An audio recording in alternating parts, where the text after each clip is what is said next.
So coercion and truthiness. What we're going to talk about today. So these are kind of the higher level topics. Explicit coercion, implicit coercion, and then coercion to booleans. The word coercion just means change, and in this case, for our purposes, it means change from one data type to another data type. So we'll talk about data types probably in a future, like in a future lesson. But just know that when we talk about changing, the big ones that we want to be worried about here are mostly the primitives. So there are things like strings, numbers, and booleans. Those are probably the three big ones that we just want to be kind of get more comfort on. Strings, numbers, and booleans, they're all pretty self-explanatory.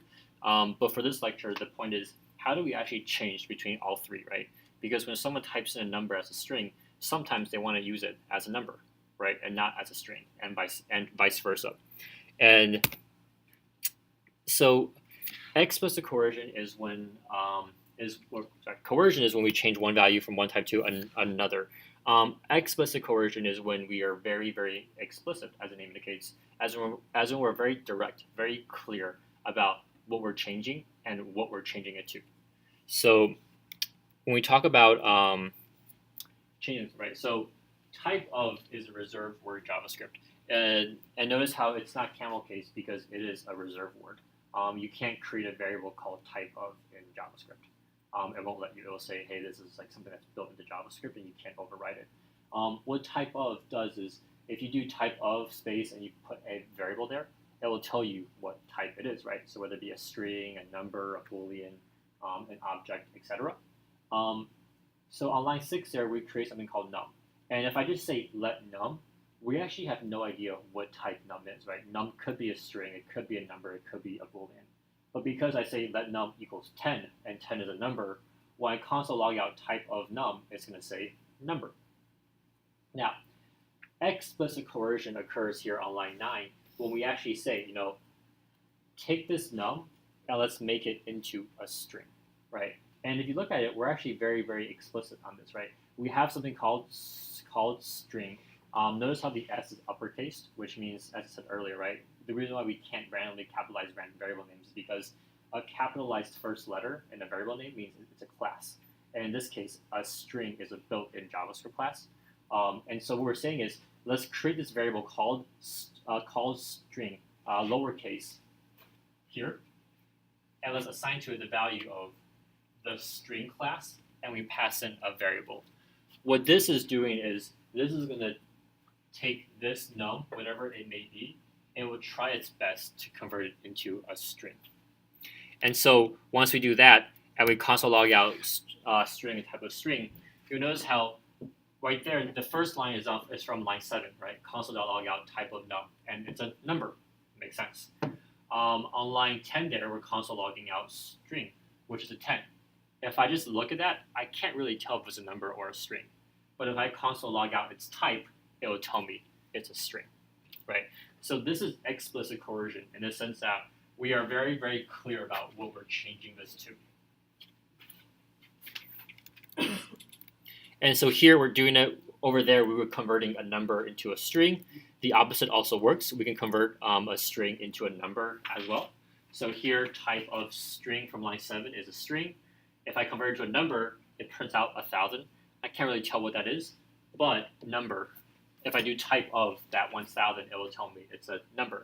And so, once again, explicit coercion because we're being very explicit about what we're changing that thing to.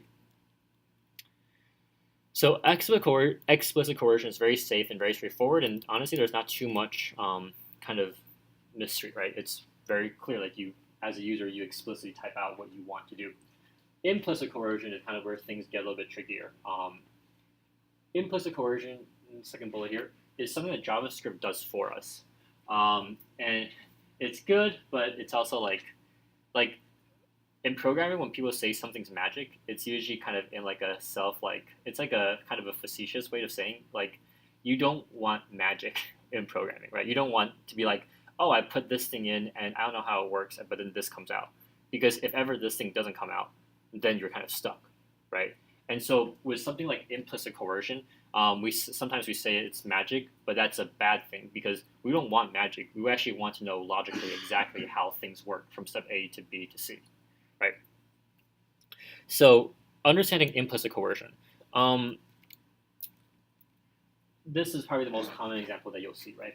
So one thing that we talked about so far is how a number can be a number or a string, depending on kind of how you want to input it, right? On line 1 there, we have two numbers and we add them together. It's simple math, right? JavaScript is pretty good at that, and that's going to give us 30. On line 3 there, we're saying, hey, let's take the string 10 and take the string 20 and let's add them together. Well, what does it mean when we add in two strings together? It literally means we just shove the strings together, right? And so when I print out sum, it's going to give me 30. And when I print out concatenated string, it will give me a string of 1020.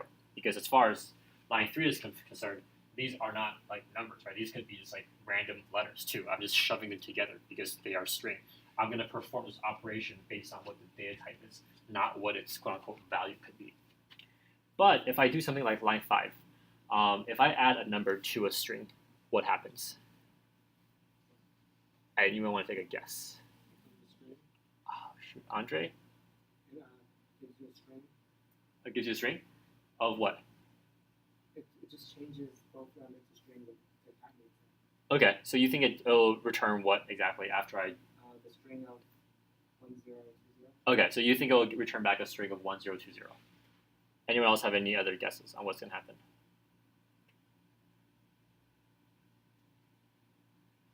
Does everyone think it'll return 1020? Yes. You might turn them both into numbers. Turn both into numbers, so it'll give back what? 30. Okay. Who thinks string? Raise your hands. 4. Okay, who thinks numbers? 2, 3, 4, 5. Okay. Kevin, Jiwon, Sarah, Nadir, where do you guys think it's going to be if not string or number? It's going to be 10 string. It's going to be a string. 10. 10? 10 Uh-huh. string. So it's going to return just 10 as a string? Yeah. Okay. Sarah? I think it's an error. It'll give you an error? Okay. Jiwon? Which one? Error? Error? Who else? Kevin, what do you think it is? Not sure. Ironically, the variable is called not sure. Okay, there was someone else. I forgot. Oh, whatever.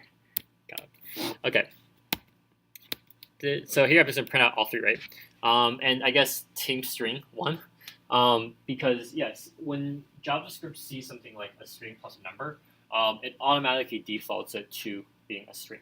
It says, okay, this string is kind of the thing that I'm going to take, and whatever I'm adding it to, I'm going to make that a string first, and then I'm perform the operation as if it was a string. Once again, not something that's very easily like apparent, right, when you look at this code. If I didn't print it out, I would not know this. If I just look at this, it's actually not super clear like that happens. So this is why implicit coercion is very dangerous, because you could see that and you could realistically have like 3 or 4 guesses that could all possibly be true, right? JavaScript does one of them, and so it's kind of on you to just be aware of what's happening and keep track of that. Sarah? If the 10 was a string and the 20 was a number, would it still be a string? Yes, it would be. So basically strings are more, I guess, important than numbers, or like they would have more importance than numbers. Kind of. Yes and no. Like it's not. It is a priority, but it's based on, at least as far as I'm aware, it's based on this idea that like strings are somewhat more flexible than numbers, right? You can convert, technically speaking, you can convert more things to strings than you can to numbers, and so it becomes like the safer like operation to do it. So there is a priority, but I wouldn't say it's like there's no inherent importance. It's just, I think JavaScript makes some rules, right? And in fact, like these are the kind of ambiguous rules that ECMA, that group of people who meet in Vegas once a year, like this is what they talk about. It's like, hey, I want to add a string or a number. What should I get? And they have this big vote and debate about like what the outcome should be, right? Like these are the parts of things where you really need a clear definition, because once again, there's very valid arguments for doing this of a variety of different ways. Yeah. Okay. So this is super interesting. I really like this because actually no, I like the next slide, but this one is kind of tease up the next slide here, right? So if I do this now, if I have line 7 and I have something called a string plus 20, 30, 40, 50, and these are all numbers, but the 10 is a string, what do I get when I add that? String. Of what? So a string of what? 10. 10 as a string and 140. So you think it's 10 as a well? I have to return one thing. It shows like 10, and the rest is just plus. So it's just a string of 10. Yeah. Okay. Any other guesses for what the string could be? Sarah? Well, 10, 20, 30, 40. So you think it converts everything into a string and then makes it one massive string? Okay. Any other guesses? I go with Coercion that it's going to add up 20, 30, 40, and 50, Yeah. and just combine it with, what does that equal, 50, 40, Looks 90, like it's like 140. So 1040. Yeah. Oh, I see. So like 10140. Gotcha. Okay. Any other guesses? No one? Who thinks it will be 1020304050? And who thinks it will be the other one?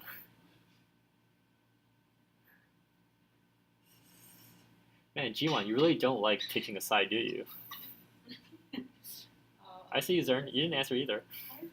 No, you didn't. I'm looking right at you. Okay, so the answer is going to be, and I'll start picking on people if you don't like talk or participate, because this is meant to be kind of a group thing, right? So if you print it out, the answer is, I guess, Team Sarah wins. It's 1020304050 because the way that JavaScript is going to do this, it's going to remember JavaScript evaluates left to right, right? Like so, when I have an equal sign, it looks at the right hand side first to figure out what this is going to evaluate to, and the way it does is it reads it from left to right, right? So what's a string plus a number? It's going to give me a string, right? Great. So now I have a string of 1020, and what's a string plus a number? A string. So it's 1020 plus now a string of 30, and then vice versa, and then et cetera, et cetera. So by the time we get to the very end, it's 10203040 as a string plus a number, which is 50. But because we're adding a string and a number, this 50 also gets converted into a string, and now we have this supermassive string that we see at the very end. And in fact, when we do test type of, we get back a string. Great. So then, yes, Sophie. Sorry. Dang it. Just about this. Yeah. What if 10 as a string would have been at the end of this? Does it mean that it would seem like 20 and started adding them as numbers, and then the last number would be converted to a string? You mean like this next slide here? Yeah. Great. Okay. Okay, so what are the class guesses for what this is? Do you guys all see the answer already? Yeah, okay, fine. Matt saw it, so he's exempt from guessing. Everyone else see the answer? No? Okay, great. We can still do this. What do you think the answer is here? Where basically, I guess Sophie's extension of that is like, what if the first four numbers and the last thing is a string? What do we get here then? Emily. 9050. Emily? You would add the first four numbers, which is 100, and then add that to the string 50, so it would be 10050. 10, so a string of 10050. I won't make it big size because the answer already came up. I feel bad. Yeah. So once again, right? So like really important to know that when a computer evaluates code, it does it from left to right, right? So as humans, we look at this and we holistically kind of cherry pick the things we want to see and the things we want to do first. Computers do very, very poorly with ambiguity. Computers are very, very bad at ambiguity. They're great at zeros and ones, right? There's one of two possible outcomes. I do one or the other, right? So when a computer sees this, like because it's evaluating from left to right, imagine you're almost like feeding it one part at a time. Here's a 10. Great, computer can understand that. Here's a 20. Great, the computer can do that, can understand that. It'll do the math. And if you give it more things, it'll keep doing more and more operations for you, but it always does it in the same predictable order. And so because we're going from left to right, as far as it's concerned, when it gets to 10 and 20, it has no idea what comes after it, and it doesn't really need to, right? At this point in its life, all it needs to do is figure out 10 plus 20, and so it does. And so this is an example of implicit coercion as well, right? Because remember, at no point in this line am I ever writing the word number or the number string anywhere, right? JavaScript does it for you behind the scenes. It will convert things to a string or a number depending on kind of what the operands, is that what you call it? Like what is going into the operation. So this is an example of implicit coercion that's hopefully is a good kind of illustrative example, kind of the order matters quite a bit. And so this is somewhat of a detour, I guess. Is you'll notice that in all the examples that we use for code that we write, we always do to evaluate whether or not two things are equal. We do triple equals, right? Like equal, equal, equal, right? And you'll note that in JavaScript, double equals, like two equals, also exists. And the difference between the two is that what triple equals does is, what double equals does is it ignores, or rather, yeah. What it does is it kind of ignores the type, but in reality, what it actually does is it changes both sides to the same type first, and then compares it. Okay, so that's why on line 4, 10 equals 10. That makes sense. On line 5, we have a string 10 and we have a number 10. And what it does is it will actually convert both of them to the same type first, and then compare them. And the reason why that's really not great, I guess, is if you look at things like line 7 or line 8, you'll notice how those are also true, or those are also equal as well. And it's because depending on what type you convert it to, it gives back an answer of whether or not they're equal, right? So for example, if I look at line 8, true, if I convert both sides to a Boolean, well, true is true, and a string of 1 is also true, so therefore they're both true, and they're equal. But clearly when I look at that, it's like, to the human eye at least, it's not very intuitive that they're equal, right? And so because of this is the reason why we always ask you to use triple equals. What triple equals does is it doesn't do the type conversion first. It just straight up compares these two things. They better both be strings, because if one's a Boolean and one's a string, no matter what value they are, they're not going to be equal. And that's a much better tool to use, especially when you're first starting off, is because it's so explicit, it's so clear. And in those cases, if you ever want to say, well, if I convert this into a number, just compare it later, convert it to a number, right? Use explicit coercion first before you do the comparison. So for us and all the code that we write, I will always make you use triple equals. And the short of it is just because when you do a double equals, you're changing the data types, and there's a table, like a 5x5 table of what changes depending on what types you're comparing, and it's not a table that like any human reasonably should be able to memorize. And so this is just like something you should just never ever use. Yeah, so don't use double equals. Always use triple equals, because triple equals won't do a type comparison. It'll just sort of compare everything for you as is. Emily. I was just wondering, like in line 5, Yep. is it turning the string into a number or the number into a string?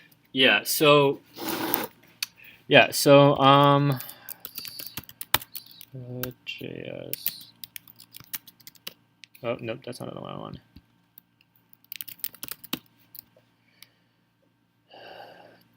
One of these has what I need. This one looks purple. Yeah. Okay. So this is a table, and this tells you if the first thing you're comparing is this, and the second thing you're comparing is that. This is how it does a comparison, right? Notice how this table is extremely complicated, and this table has a lot of different, variances, right? So to answer your question, Emily, of if one thing is a number and the other thing is a string, how am I comparing them? If the first thing is a number and the second thing is a string, I'm comparing A. Does it equal? So I convert the second thing to a number first, and then I compare both of them, right? And you might think, okay, well that kind of makes sense. But if you look at some of these other things, like how you compare an object to a string, or how you compare a Boolean to a number, it makes a lot less sense, right? And so unless you're very confident, like memorizing this entire table, like don't use double equals, because it abstracts away a lot of the things that make it very dangerous for just kind of making general assumptions with regards to what types are being compared underneath the hood. Okay, so just don't use double equals is the short of this. So that's implicit and explicit coercion. The other form of coercion that we'll also talk about is something called Boolean coercion. And Boolean coercions are actually super important because we've already used a lot of them already today, right? If you remember for the while loop and the for loop, we basically did coercions, right? how do we do coercions? Well, I said like that thing in the condition has to either be true or false, right? For a while loop, if the condition is true, then I run another iteration of it. If it's false, then I stop, right? In that case, I have to basically have everything become a Boolean, right? As a while loop, I don't care like about all of these different complexities. I just need to know, am I running another loop or not, right? Am I running it the next iteration or not? There's only two possible choices. And this is why Boolean coercion is super important, is because you'll see there'll be a lot of times in which a computer just says, I need to know, do I do this or not? Is it A or B? Is it true or false? That's it. And so when you look at the condition in a while loop, or you look at the condition in a for loop, right? JavaScript, right now, we've used math things like, is I less than or equal to 1, right? And that gives back something that sounds like a Boolean. If I put anything in there, if I put just a string in there, it will still try to convert it into a Boolean. Because as far as that loop is concerned, all it cares about is this true or is this false? If it's false, I stop. If it's true, I keep going with my loop. And so Boolean coercion is something that you really want to be kind of aware of.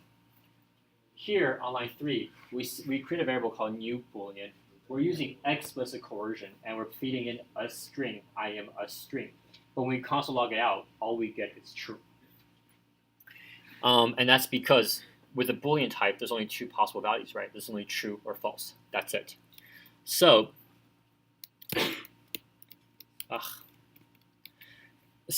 any values in JavaScript that when we coerce into a Boolean, it becomes true, are called truthy, and then the opposite of any value that converts to be false are called falsy. Okay. The quick way to remember these, assuming we have it here, is ignore these for now. It's easier to remember the falsy values in JavaScript than it is to remember the truthy values, right? And that's because there's only a limited number of quote-unquote falsy values in JavaScript.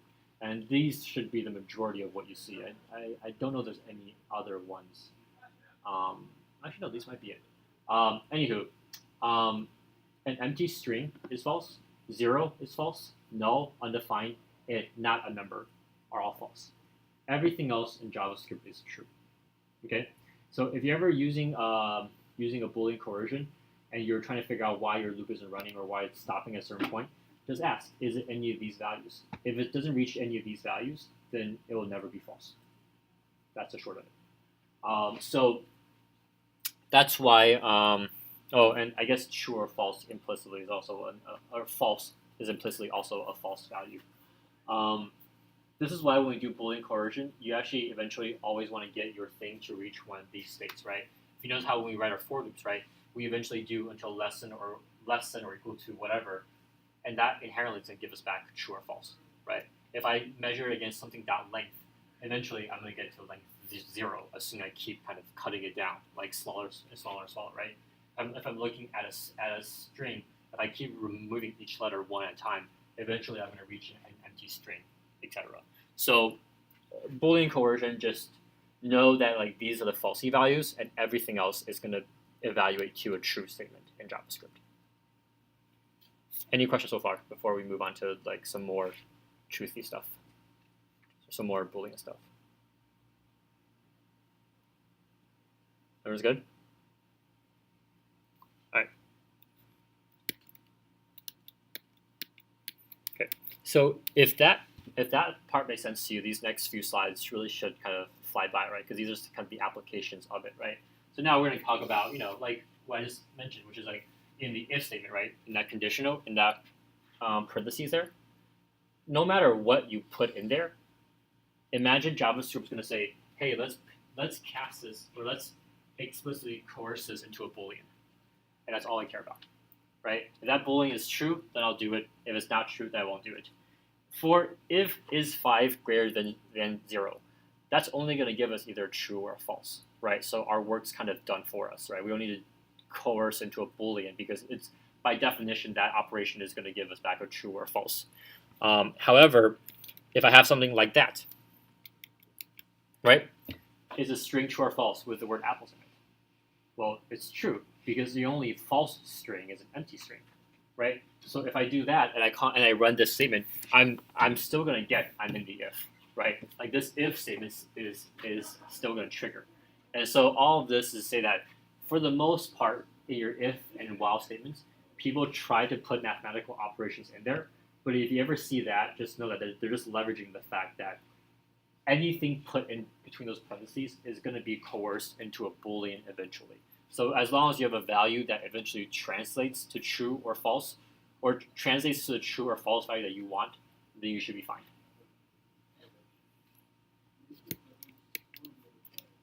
And then, obviously, same thing with anything, right? It was a string, a number. Is 10 true or false? Well, 10's not 0, right? And 0 is 0 and not a number are the only false numbers, if you will. So this is going to give us back a true.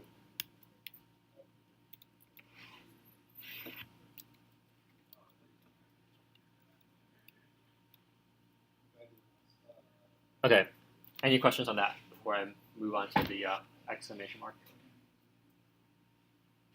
All right, so the exclamation mark is called the bang operator in JavaScript. Actually, no, in a lot of higher level languages, it's called the bang operator. What the bang operator does is what the bang operator does is it will convert your thing to a Boolean, and then it will take the opposite of that, right? So I think some of you may have already used a variation of it when you're trying to check if a number is even or odd, right? Think about it. If I give you any number and I say, hey, give me the remainder of this when divided by 2, what are my two possible values? 1 and 0, right? If I divide any number by 2 and I look at the remainder, it's only going to be 0 if it's even, or 1 if it's odd. There's no other possible options, right? So if I want to say, give me all the odd numbers, well, if the remainder when divided by 2 is 1, and 1 is true, then I can just say, great, if this, right, convert to a Boolean for me, if I convert 1 to a Boolean, it's still true, right? So I can just write if that, then it's going to be true. If I want the even numbers, I know there's a lot of times what you guys have done then is you've written, like number remainder divided by 2 equals 0, right?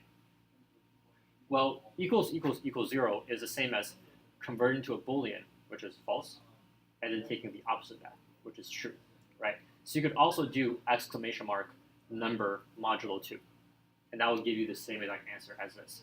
So the bang operator is just kind of a nifty way for you to get the opposite of whatever value you're doing. Logically, it can be a bit tricky sometimes to work around it, but just know that you'll very rarely see code that says, equals 0 or equals 1.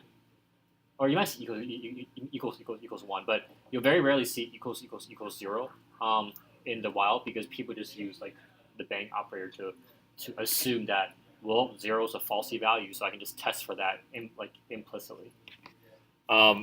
So when I do bang true, it's going to say, great, let's take the true, convert to a Boolean, which is still true, and let's take the opposite of that, right? Bang and the string ABC, let's take the string ABC, convert to a Boolean, and give back the opposite of that. And so through all these examples, those values are all inherently going to be true, right? So the bang version of those are going to give me back false for every one of them. Vice versa, or rather, okay, yes, I guess we didn't do a vice versa slide. But the other thing you can also do is you'll see like a double bang, so put 2 bangs in a row. If I take something that's true, right, and I put a bang in front of it, it's gonna give me back what? False, right? So if I put a bang in front of that false, what do I get? A true. So a double bang is actually a really kind of handy way for someone to be able to take whatever it is value that you currently have and just convert it into a Boolean for you, right? So if I convert all of these into, so this is an array, or rather, this number is 100.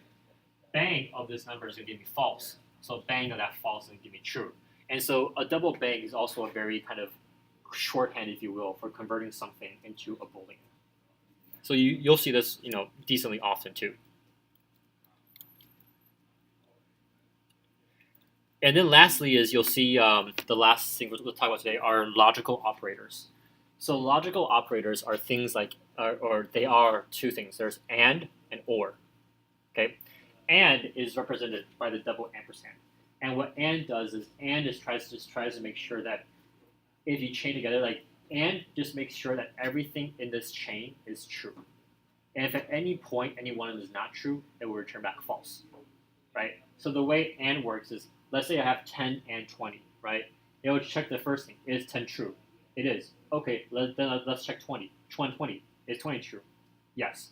Okay, great. I'm going to return back true. And I'm done. On the other hand, if this was 0 and 20, it would check the first one. Is 0 true or false? It's false. Great. I'll stop. This is false, right? So and is a good way to make sure that everything in your kind of chain is returning true. So if that's what and is, then or sorry, another example of and. 10 is true, but 0 is false, right? So this will return back false.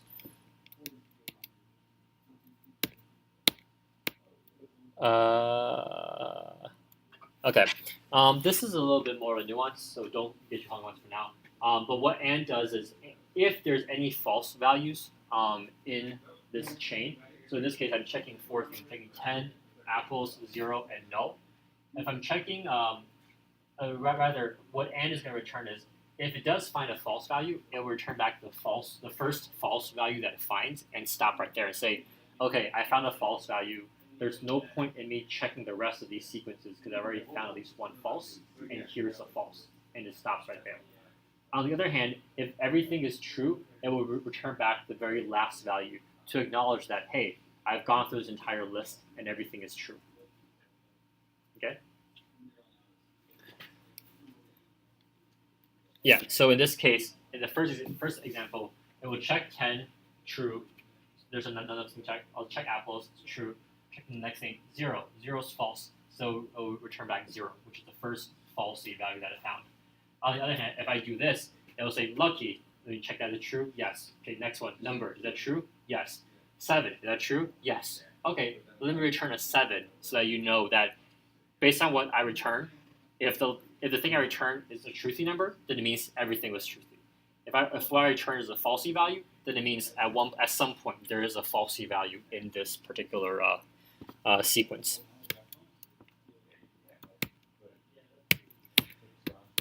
The or operator in that case is kind of like the mirror opposite of that. Or just tries to figure out, hey, is anything in this statement truthy? And the way it does that is in the same kind of idea where and goes in left to right sequential order. Or does too. But what it'll do is it will find either the first. If it finds a truthy value, it will return the first truthy value it finds, which means, hey, at least one of these is true. I don't have to check anything else after this because at least one of them met the criteria, and it'll return back a truthy value. Or if everything is false, it will return back the very last thing. So if I use an or operator and I get back a truthy value, it means in this list there is at least one truthy value. If I use the or operator and I get back a false, it means I've checked every single value, and the false means there were no true values, and this is the very last false that I checked. So the and the or are kind of mirrors of each other in that regard. And that's pretty much it. So a lot of true and false stuffs here. Some of them are shorthand designed to make your life easier. If you have trouble using them, take your time and really think through them. They're meant to make your life easy. So if they're become almost gating things to you doing a problem, it's probably fine for you to find an alternative way to do it. But when you read other people's code in a while, these are all things that developers make very heavy use of, right? They make very heavy use of the fact that a lot of things are evaluated to true or false, and they just kind of go with that. So when you read code, just keep it in the back of your mind. Any questions on truthy or falsy or coercion?